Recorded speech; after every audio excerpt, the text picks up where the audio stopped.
jump into developing a business with a group of people, not just going into entrepreneurship for yourself, it's a different can of worms, right? It's a much different prospect. And we started off with a team. We started off with a team of like 20 people.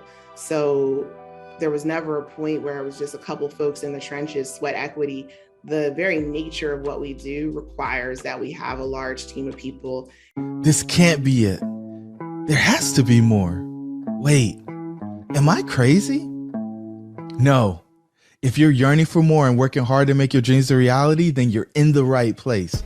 Welcome to Dreamcatchers. It's the only show committed to helping you self-actualize and then transcend, leaving you with the legacy you've always desired. Listen in on conversations with successful philanthropists, entrepreneurs, and founders every week as we connect with them for inspiration, education, and direction. Your host, Jerome Myers, is here to help you exit the matrix and transform into a leader of your own revolution. The question is, do you believe your dreams should be real? Hey, everybody, and welcome to the Dreamcatchers podcast. I'm your host, Jerome, and I've got Morgan Taveras with me today. Morgan, how are things down in Puerto Rico? They are sunny, they are beautiful, and that's really about it. How, and were you born there? Like, how does somebody end up in Puerto Rico? I hear all these crazy things about taxes and stuff, but how did you get there? What's the story? A little bit about taxes, not gonna lie. But I ended up in Puerto Rico. So in 2019, it's a longer story than it needs to be. In 2019, my husband and I sold all our things, quit our jobs, left. We bought one-way plane tickets to Spain. We had $6,000 in the bank. We said we're gonna figure it out because it had always been my dream. Speaking of chasing dreams, it had always been my dream to see the world, and I just hadn't had the opportunity until that point. So we took a leap and we ended up traveling for 17 months through 6 countries. We did COVID in Thailand. We got pregnant in Istanbul. We got our first ultrasound in Tanzania. And then we came back to the States to have our baby. And then after that, we said, how are we going to live? How are we going to continue this adventure? We're obviously not going to take our child and stuff her in a backpack and hit the road again. So we wanted to settle down somewhere that felt very much like still a vacation, still an adventure, but also somewhere that was comfortable, somewhere where, we didn't have to immigrate. We didn't have to convert our currency, and Puerto Rico was just the answer. My husband's Dominican as well, so we're right across the way from DR. He's got the Spanish language skills when we need them. It's been very much so the best of both worlds. And I'm on the West Coast. I'm in Mayajuez, West Coast, best coast, and I'm absolutely in love with Puerto Rico, the island of enchantment, and they mean it. It's amazing here. Wow. What an adventure. So, where did you get the itch? Sell everything, backpack through all those countries? How do you get the courage? That just seems wild. It felt that way, and that's how a lot of people reacted. And I had also just gotten promoted at my job. I was promoted from teacher to director of curriculum for science. So I was really in as good a place as I possibly could be. And then we just kind of saw it as our last opportunity is what it was. And we didn't want to miss it. We were recently married. We were thinking about starting a family. And it's been my dream to see the world since I was like 9 years old. I was one of those kids. I found out about Japan. I was 9 and I had heard something like, about sushi and people eat raw fish over there. And so as a 9-year-old, I made my parents find a sushi restaurant, and they weren't big back then. I'm older than I look. They weren't huge back in that day. And they had to find us a sushi restaurant so I can go and try this raw fish dish. And I was just so enamored. And from that age on, all I wanted to do was see other parts of the world, see how other people live, experience cultures, experience the food, experience the lifestyle, really like get in there. And when we traveled, we didn't live anywhere for less than usually 2 months that we stayed in one city or one country. So I really got the opportunity to scratch that itch, but it's an itch that's been with me since as long as I can remember. Okay, so it's been a bug since you were a child. You said you were a teacher. That means you must have went to a lot of school, huh? I didn't actually. I have a bachelor's degree in biomedical engineering from Drexel University, DU represent. And and I worked as a scientist then for like 6, 7 years. I got laid off twice. I graduated college in the Great Recession, and it was a fiasco. I got laid off from my first job, and that was right after I first started trying to invest a little money, and you get your first tax return from your first job and you say, I'm going to put this into some stocks, some mutual funds. I'm super excited to build my portfolio. And I get that money in there, and that money like halves in the first like 6 months that I've been investing, because it's a great recession of like 2007, 2008, right? And I'm so depressed about it. I take the money back out, like forget it. And I take a trip to India to go see my friend get married. I was like, let me live a little bit of my dream with my cash instead of trying to do the right thing and watch my money dwindle. And then I got laid off from this great lab job. I get another lab job, and then 3, 4 years later, I get laid off again. So that was during the time of extended unemployment. We used to call it fun employment. And that was like the larger jobs recession that happened under Barack Obama. And you could continue to extend your unemployment benefits for quite a while. So at that point, I kind of stopped looking. I was like, you know what? I make enough. I live with friends. I'm still in my late 20s at that point.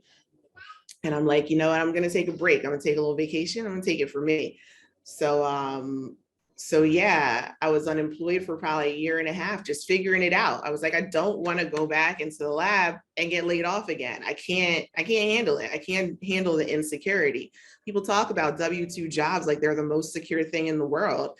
And right out of college, I'm supposed to have that security. I have a degree in biomedical engineering. This is supposed to be one of the fastest growing fields. This is how it was sold to me. And all I have is student debt and 2 layoffs to show for it. And I'm like, absolutely not. I'm getting a job where I can always get a job. So that's what led me into teaching. I did the New Teacher Project, TNTP, through through TNTP. I got into Teach NOLA, which is the New Orleans branch of that. And I did a summer program, became a biology teacher, and started working in high schools. And I taught high school for 7 years. I'm super lucky. It really worked out for me. A lot of people go through these alternative programs and it's just not right for them. But for me, the schools, the kids, the atmosphere, the autonomy, everything like that was really just aligned with myself, how I live, what I like to do. So yeah, teaching was actually just like a huge step in the right direction for me. And then from there, you move forwards a few years and I'm traveling the world. So I think it's beautiful. It sucks, but it's beautiful that you didn't get lulled to sleep with the good corporate job, all the security, paycheck after paycheck after paycheck. You got, yeah. Somebody can walk in and say, I don't have to do we don't need your services anymore. And here's your box. And that is just, I think, the most terrifying thing for most people. And you decided to just lean all the way in on it and explore and do the things that you probably desired to do anyway, but you weren't doing because you had to go to that place where you were supposed to get a paycheck. Is that fair? Absolutely. You're right on the money. So, was there a day, like, is there a moment? I call this a red pill moment where you decided, like, life has changed for me forever and I can't ever go back? Absolutely. 100%. Um, and it's so interesting to me that, I mean, you're amazing at this, and a lot of people must follow this same story arc, right? You live your little life in isolation and people talk to you and they're like, wow, that's so amazing you did that. And then you realize there's so many people who've done the same thing. But for me, the moment was, it was a personal moment. It was, I got diagnosed with breast cancer at 30. So what happened was I did the Teach NOLA project. I got my very first job as a teacher Um, and that same year, my first year in the classroom, I got breast cancer diagnosis the day after my 30th birthday in February. And that was my moment. That was the moment where I really had to sit down and evaluate life. Why am I here? What am I doing? What is the purpose of me doing these things? Is it bringing me joy? When, God forbid, I'm on my deathbed, what am I going to look back on and value? What am I going to look back on and regret? What am I going to look back on and wish I had tried? And I decided right then and there that I needed to live my life with those things in the focus. And I don't think anybody faces their final moments or deals with their mortality and comes out of it going, oh, I wish I had earned a couple extra dollars. I wish I had taken that weekend work, I wish I had stayed up later writing lessons, things like that are not the things that are going to matter to you at the ends, right? And so the things that are going to matter is like, did I connect with the people I love? Did I spend time with my family? Did I raise my daughter the way that I want to see her raised? Did I, work on things that I found powerful and meaningful? And teaching for me was very much so powerful and meaningful. And I could have done that my entire life and been quite happy. But it was the things around teaching that start to wear you down. It's the long commutes, it's the extra hours, it's the lack of support, right? So while I still love education, I still work in education. I had to start thinking at that point, how am I going to start to make my dream a reality? How am I going to start to make seeing the world, having time to myself, being at home with the people I love, how am I going to make that a reality? And I started thinking that the day after my 30th birthday, I started thinking it right that moment. And then I had, all the surgery, double mastectomy. I had 8 rounds of chemotherapy. I had 6.5 weeks of intense radiation, and I came out of the other end cancer-free. No evidence of disease. I'm very lucky. I'm very blessed to be in the position that I am right now, and I don't take any of it for granted. I feel very much so that we're on this earth not to suffer and strive for someone else, but to find purpose and meaning in the things that we do and to find connection with the people that matter. And that's all I want to do with my time. I have no desire to do anything else. You better talk that talk. You better talk that talk. We need a round of applause because I think so many people miss that this thing is finite and in the blink of an eye, everything can change. Mm-hmm. All of the stuff that you thought was just so certain and so secure can be blown out like a flame on a candle. And I think it encourages us to start living. I think a lot of times people try to survive. They want to exist. And I don't think that's what we're here for. I think we're here to take things to that next level. So Morgan, that was just a beautiful layout of the red pill moment. It's really interesting because sometimes I ask people about the red pill moment and they look at me with a blank stare like the day. I take it every day. But you got that moment, it's like, boom, here it is. And we're going to go do something different. And so you kind of told us what life was like before. You gave us a little teaser on, being out, staying places for at least 2 months. But who showed up, right? You're on the backside of the treatment. I don't think you were traveling during the cancer treatment. Who showed up to help you live this life of adventure? Because I tell you, there's a bunch of people listening right now, and they're like, I'm ready to go. How did she do it? Who showed up to help you on that journey? Did you figure it all out on your own? No, my husband showed up. Frankly, that was the other shoe dropping, right? I had the desire since I was a child. But what happened was I found somebody as crazy as me to live these adventures with. Our second or third date, we went on an overnight canoe trip with his dog. Neither one of us knows how to canoe. We were just out here in this river. We made it half as far as we were supposed to make it. They had to come pick us up at the halfway point because we did a terrible job of canoeing for this 2-day trip. But that was on our second or third date. That was just the sort of like say yes to life people that we both are. Our next date after that, we went camping at a beach together. And that's when he asked me to be his girlfriend. And, you know, we're a few dates in at this point, and we've already been on 2 trips together. So things just really clicked together when I met him, and we almost immediately started doing everything together. He got offered a job as he's a social worker background. He got offered a job as a teacher at this school, Renew Accelerated High School in New Orleans. Big shout to the RAHS Blue Dogs, still my heart. He got offered this job and I advised him to take it. And then the next year I got offered a job at the same school. So we were working at the same school. He was doing ELL support in my classroom. We were teaching the same classes. And we were people who very much so from the jump wanted the same things out of life, wanted to see each other achieve our dreams. And we're quite comfortable spending like a lot of our time together. Because if you're going to travel the world with somebody, you're going to be like this the whole time. There's nowhere to escape to, and there's not a lot of other people to talk to.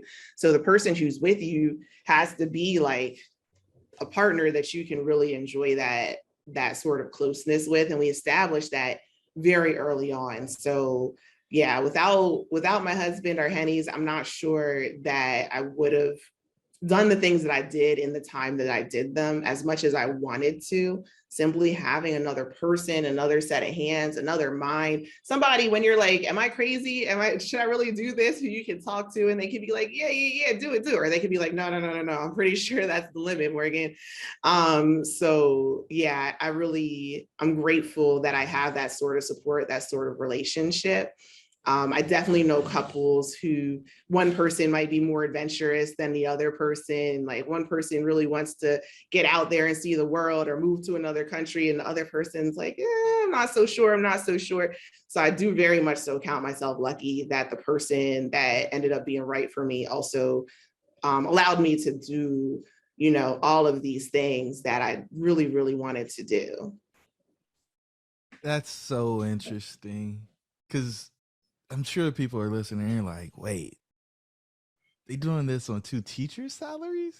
No, that's impossible. How is that possible, Morgan? How is that possible? A couple things.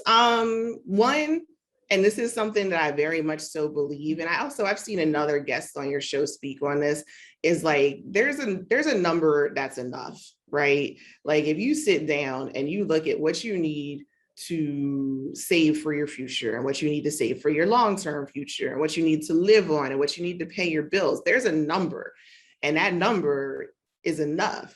And anything you're making over that is money that could be put towards your dreams. So what we did, we used to call it a reckoning. And we would sit down every time we got paid and we would take all the little monies that we needed to put towards all the things to make sure we had enough.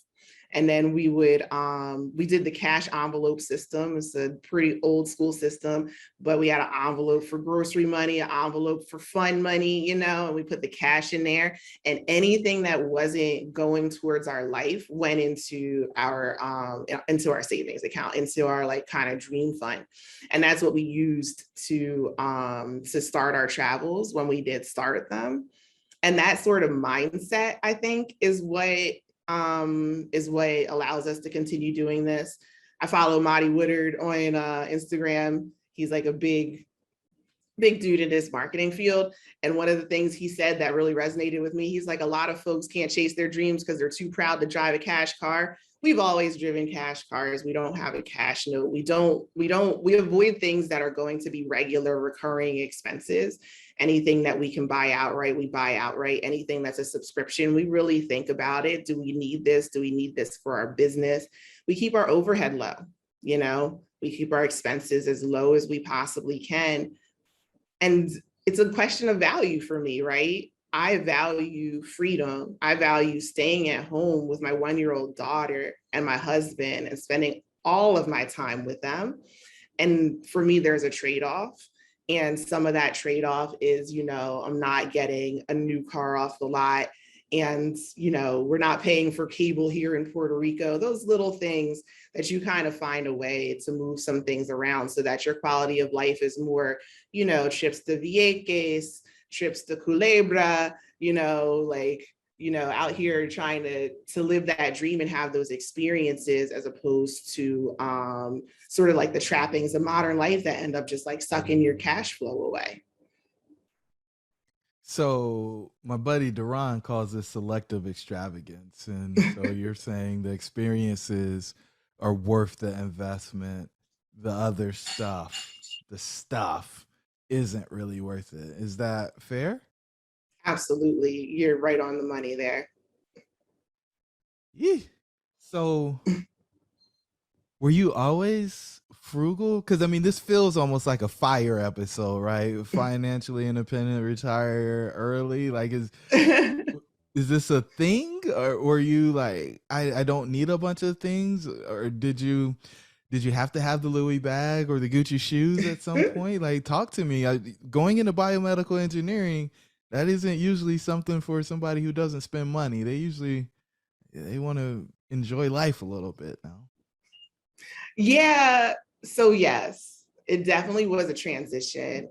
And you know what some of what I discovered. So I'll take you a little bit back. When I was a kid, when I was in college, I was one of those girls that I had to have designer jeans. Designer jeans were my thing. I had a closet full of jeans, and these jeans cost 170, 200, sometimes $300 a piece. I was just obsessed with having labels on my body, that ones that, not everybody knows, right? And I'm telling you, the designer jeans, they fit different. I still believe that very strongly.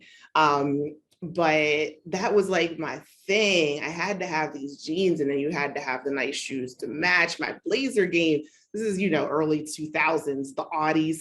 I had to have the jeans and the stilettos and a blazer. That was the situation, right? And I was really into like sort of fashion and that sort of thing. You're right. I was going out quite a lot.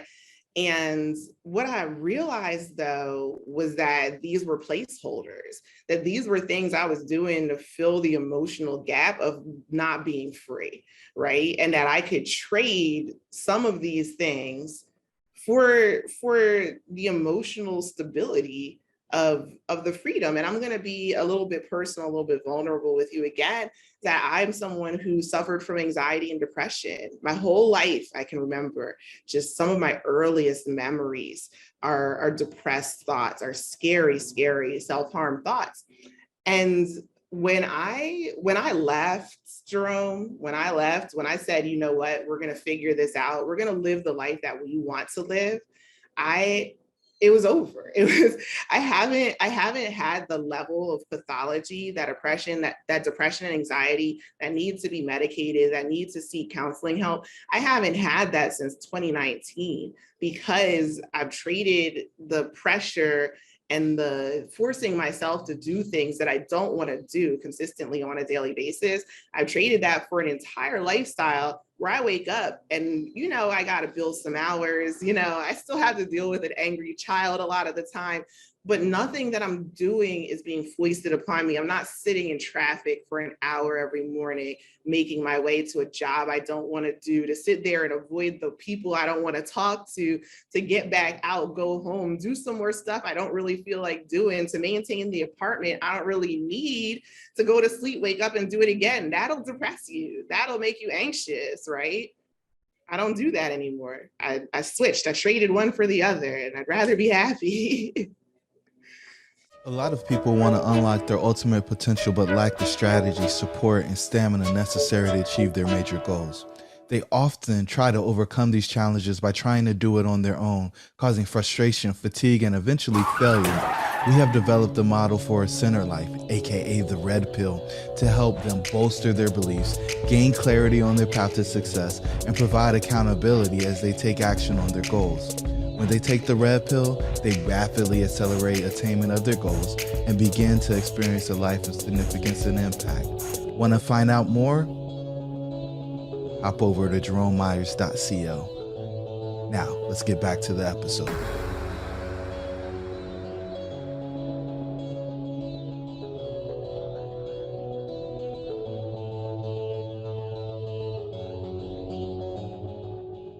Traded one for the other. You better talk that talk.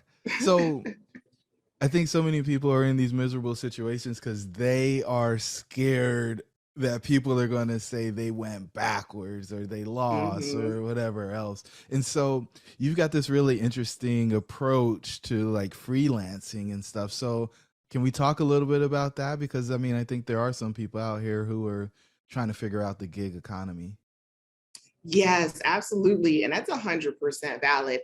I talk to people all the time that are just like, how did you do it? And I end up telling them a very short story. So it's been really fun sort of recounting the details here with you. But what happened, what happened to me was that I left my job as a teacher, and I frankly was much more hopeful that my husband would find good and profitable freelance work before I did, because of his set of skills, his social work background, his bilingualism. I felt like he was more adaptable. I said, you know, I'm a high school biology teacher with a background in biomedical engineering.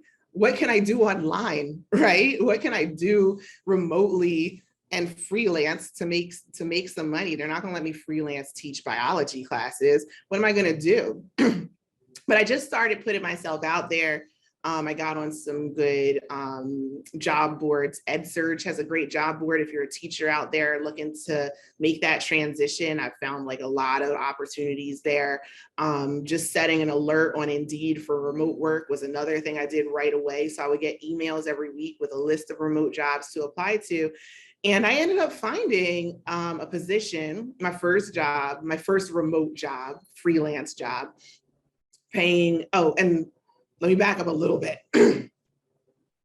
Before that, I was working, doing like little writing gigs. I would find gigs on places like Upwork and Scripted, and I would just do a little bit of writing here and there to make a few dollars to keep us going on our vacation around the world, our trip around the world, before I actually found something reliable. I got a contract with a company called Nagua, and I was making, and it was really a dream come true, I was making biology lesson videos. So I was drawing on a whiteboard and narrating these lessons.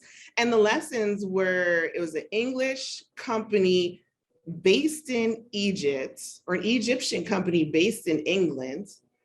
And the lessons I was making were being shown to Egyptian students. The lesson I made for Nagua, the lessons I made for them, have been viewed millions and millions of times by students in Egypt, which is just such a fantastic thing to transition from that impact one-on-one, face-to-face in a classroom to now my work is being viewed millions of times by millions of students. My reach expanded, my ability to educate expanded, my ability to share my passion for biology expanded, just from that sort of little leap of faith. And there's a little funny story there.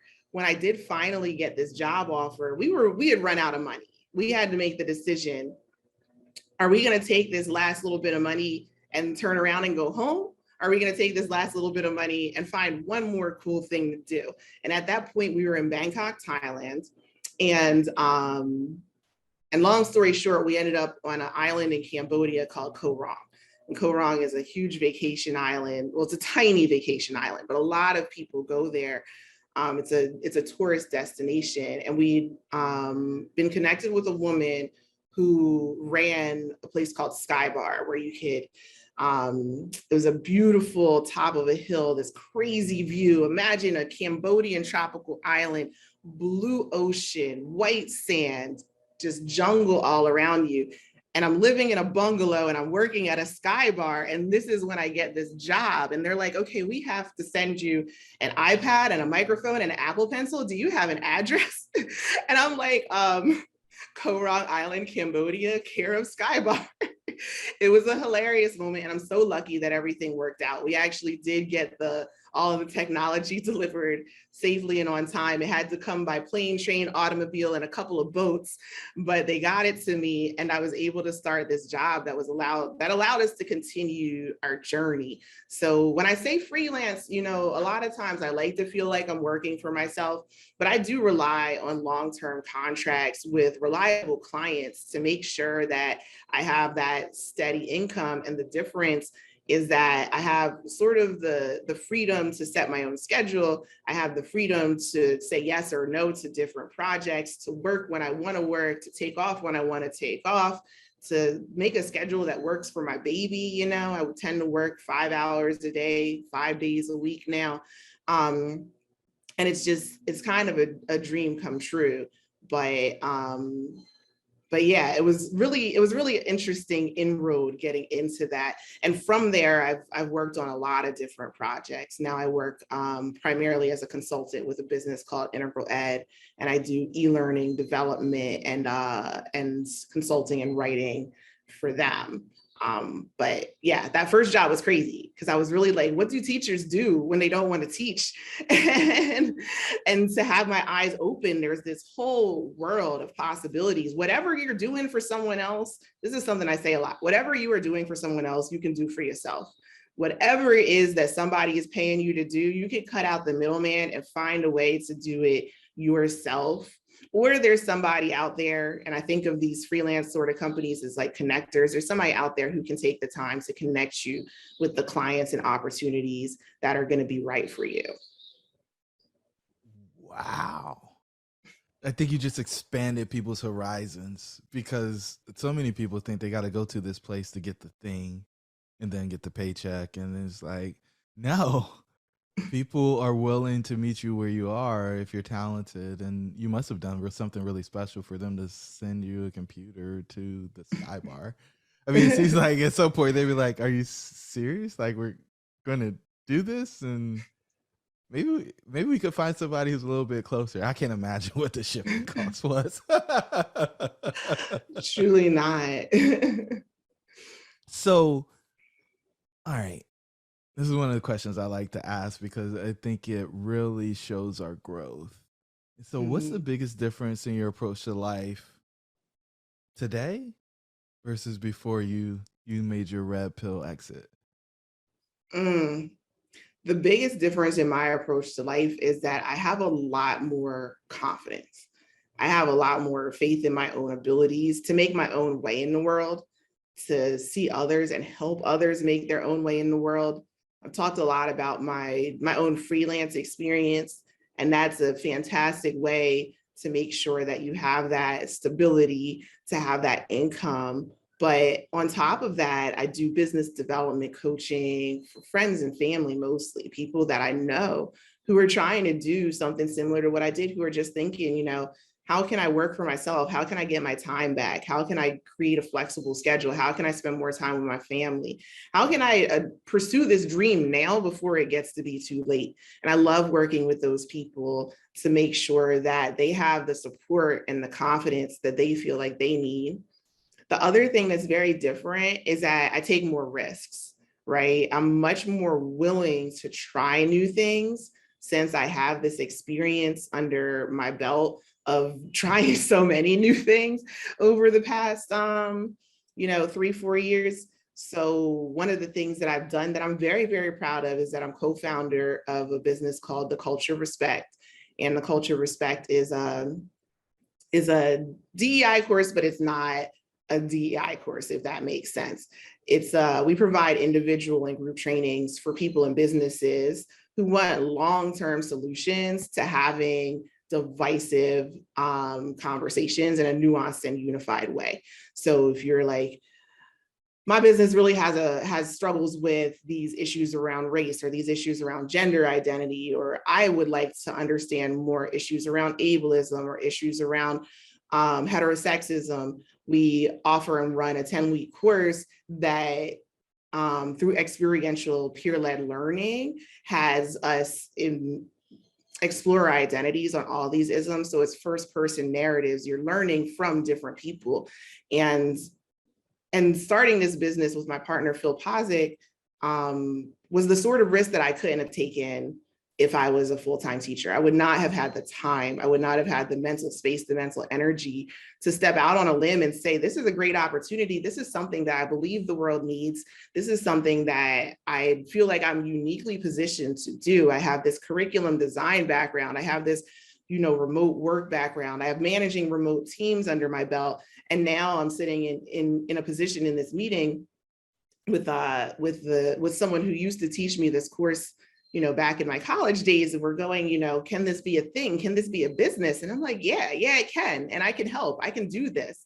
I have the space, the mental capacity, the time, and the skills to do it. And I would have had to say no to this wonderful, life-changing opportunity if I were still living the life that I was living before. So many things are different, but I think that the biggest ones are confidence, just like a strong belief in my capabilities, a strong understanding of what I bring to the table, and a huge willingness to take risks and to help other people find the confidence to take those same kind of risks. Yeah. So when you jump into the deep end of the pool, it doesn't seem so deep once you realize you can swim, right? Absolutely. Now I want to just give people swimming lessons, It's not going to hurt you. Just get in, just get your face wet, blow some bubbles, and then we'll get you to the rest of it. So, man, well, let's talk about that business a little bit because we've talked about freelance and tell us more about it and how people can get involved. And if you want to talk more about how coaching works with you for people who are looking to make that exit, I'd love to hear more about both of those. Thank you. I do want to start with coaching because frankly, as much as I love it, it's not something I do. It's not something I do for the money. It's something I do for the love.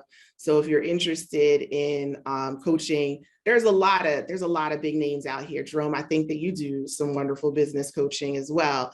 So I don't put myself on any kind of pedestal. I just really like to talk. I especially like to talk to women of color who are thinking about turning what they do already as their day job into something that they do for themselves. One of my clients, a good friend, Sandra Perkins, who runs Able Therapy Services, she's been doing, autism behavioral therapy in schools for years and years, and she's one of the best at it, right? Just like glowing accolades all around, families that can't stop recommending her. And she's just like, how can I do this? How can I make this a business? And so we work together to create Able Therapy Services, which is how she's going to take what she's been doing for someone else and just do it for herself. So it's a service I like to offer, but I'll be pretty honest. I don't do a ton of it. If you reach out to me, I'm more likely to give you a couple free conversations than to get very roped into a huge package. But I love sending people on the right direction with that. And I definitely do it for the love and not for the cash. But the culture of respect is, it's my baby. It's like nothing else. And it's been the most fulfilling type of challenge to get into this, because I talked a lot about the skills that I do have, and I'm not, it's hard to highlight the gaps that you got, but when you jump into developing a business with a group of people, not just going into entrepreneurship for yourself, it's a different can of worms, right? It's a much different prospect. And we started off with a team. We started off with a team of like 20 people. So there was never a point where it was just a couple folks in the trenches, sweat equity. The very nature of what we do requires that we have a large team of people. And the challenge is understanding how to find your market, how to find your customer base, how to communicate with your customer base. These are still challenges that we're growing into. But what we do, and what we do very, very well, is we run conversations. We run conversations for people to have. One of our facilitators said, a safe space for dangerous topics, right? We create these very highly facilitated spaces. Just last night, we had a conversation on the decision for the Supreme Court of the US to overturn Roe v. Wade. And we just invited a group of people. Our community had been saying, we need a safe space to discuss this. And we created a structure that allowed people to vent their feelings, that allowed people to connect and exchange ideas, but that really centers the need to listen, the need to find a way to come together, the need to accept that not everybody is going to feel the same way on these very divisive topics, and that comes from their unique lived experience, and that's valid. So it was a very interesting thing, but I think that it's something that we do well, and we do the best, is create safe spaces for people to talk about almost anything. That's just one of our like kind of free evening type events.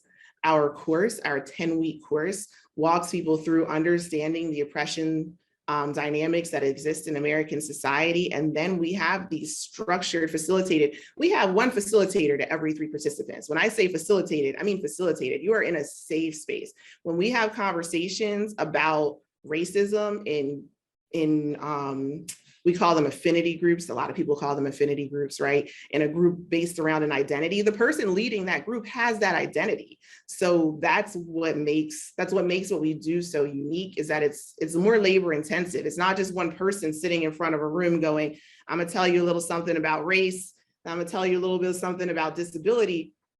You're sitting in small group discussions, having conversations with people who identify as you, and then you're getting the opportunity to share your experience in the most impactful way to people who are sitting there really ready to listen. So after we do that oppression dynamics introduction, we have each week, we have a different ism exploration. Each week is a 2.5-hour session. It's like deep group therapy, right? So we're gonna go into classism, then we're going to do ableism, then sexism, then religious oppression, then we're going to step into heterosexism, then racism, and then we're doing ageism, right? So we have a sequence. It's a very deliberate, planned out sequence of explorations. And at the end of it, you come out of it not being able to not care about issues, right? Like you might have gone into it going, man, you know, I deal with racism and sexism every day as a Black woman, but ableism is not a problem for me. I'm an able-bodied person. You come out of it, you realize that those same dynamics that fuel the oppression of yourself fuel the oppression of others, right? And that your liberation is very much so tied up in theirs, and so inspired to take those steps, those little meaningful steps every day that that drive the sort of systemic change that we're looking for. If you'll let me give you one more example. I know I've been talking about culture respect for a while because I love culture respect and I could talk about it all day. And that's why I was so excited to have the space in my life to take advantage of this opportunity and co-found this organization together with Phil Pozick. But one more small example. So I've talked about my work as a freelancer. I work with Integral Ed. And through Integral Ed, I was asked to review a document. Anyone out there, teachers that are listening, you've heard of the Framework for Teaching. The Framework for Teaching is a document put out by the Danielson Group that is used as like kind of the Bible for training and evaluating teachers. And the people writing the Framework for Teaching wanted to create guides that had an equity focus. And I had the opportunity to review the rough draft of one of these guides. And I looked at it and I said, they're promising people an equity focus, but they are not delivering. This document, if I was a new teacher and I read it, I would say, cool, cool, cool through the first part. And then the whole rest of the document with the how-to on it didn't tell me how to do the things that they're encouraging that I do. And as someone who used this guide as a teacher, I know it from both ends. I know from the inside and outside now. In a situation like this, if you had put it in front of me 3 years ago, 4 years ago, 5 years ago, I would have made a note, a personal note. I might have raised a concern with my direct, the person who's managing this project, and I would have moved on, right? It's not my problem, it's not my ministry. But because of the experience I've had with the culture respect, as well as paired with the professional that I've become through taking those leaps of faith and getting to know my own abilities, I went out on a limb and I put a lot of comments in that document. I said, these are all the things that I see opportunities for, right? These are the places where you could really make an impact with a whole new generation of teachers who are going into their classrooms and want to have this equity focus.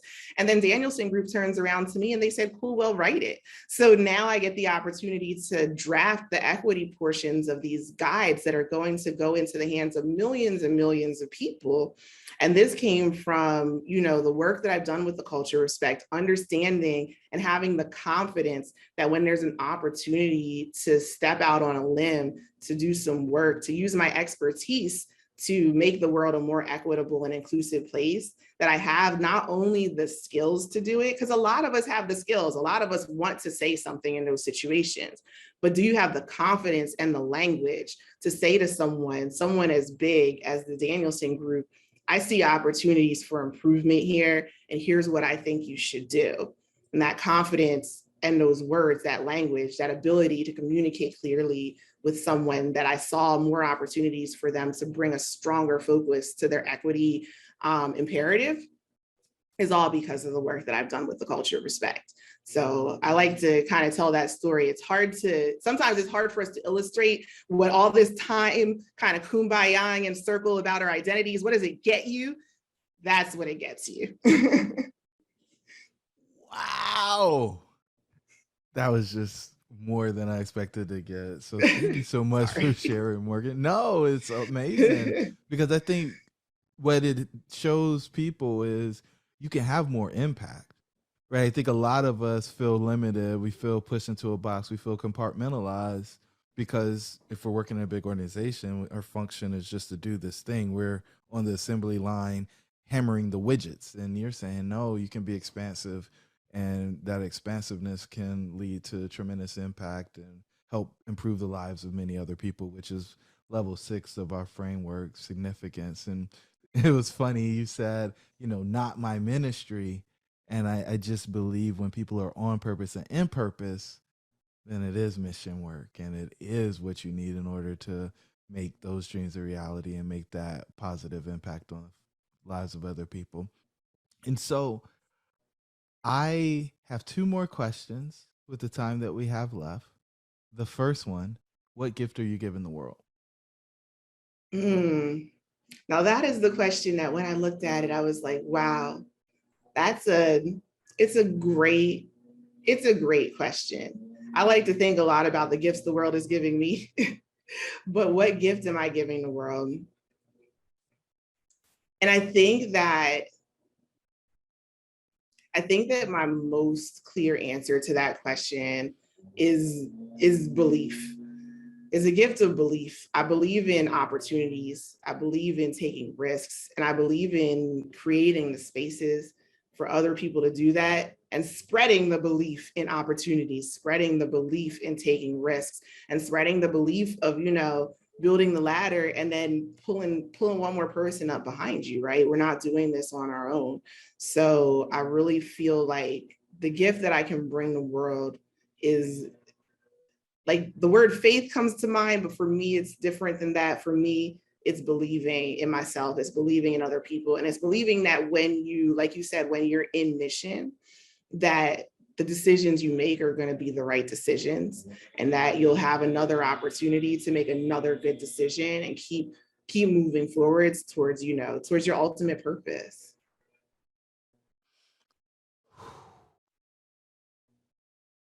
Move towards purpose, ladies and gentlemen. Move towards purpose. Final question. I know you're going to knock it out the park.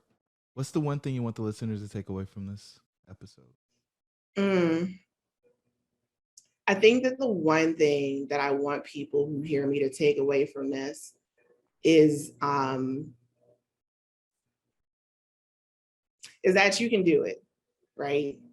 A lot of people make excuses. They know that they want something different, and they might even be at the very beginning. They might be that person going, this can't just be it. This can't just be it. I heard you say that. This can't just be it. And they haven't even asked themselves yet, but what is it that I want? I just want people to know, especially people in dark places, people dealing with potentially terminal illnesses, people living with mental dysfunctions like anxiety and depression. I want people to know that there's opportunity, there's light at the end of these tunnels, that if you sit with yourself and you figure it out, what matters to me, what do I value? And maybe new cars off the lot are what matter to you, and that's what you value, and you decide it and you choose it for yourself, and then you're no longer pushed along at the whims of the people signing your paychecks. Fine, you've chosen that. But if you sit down and you have that reckoning and you look deep inside your heart and who you are, and you realize that the thing you wake up every day and do is never going to make you happy and is never going to make you fulfilled, then give yourself the opportunity to choose something else. That's what I want people to do. I want them to take the opportunity to cultivate and curate a life that's going to give them joy, because as you said, it's finite. You get one chance, you get one go around. There's no do-overs. People like to say in life, there's no dress rehearsals. I think the whole thing is a dress rehearsal, right? The dress rehearsal is when you get to put on the costume and do the dance and pretend there's an audience in front of you. Every single day is a dress rehearsal for me, because, you know, I'm doing the same thing I would do when I'm performing. So I think that if there's one thing that people could take away, is to take that time, figure out what you want, and make sure that you're spending your precious life hours, because you only get so many. Make sure that you're spending them the way that you really want to. Yee.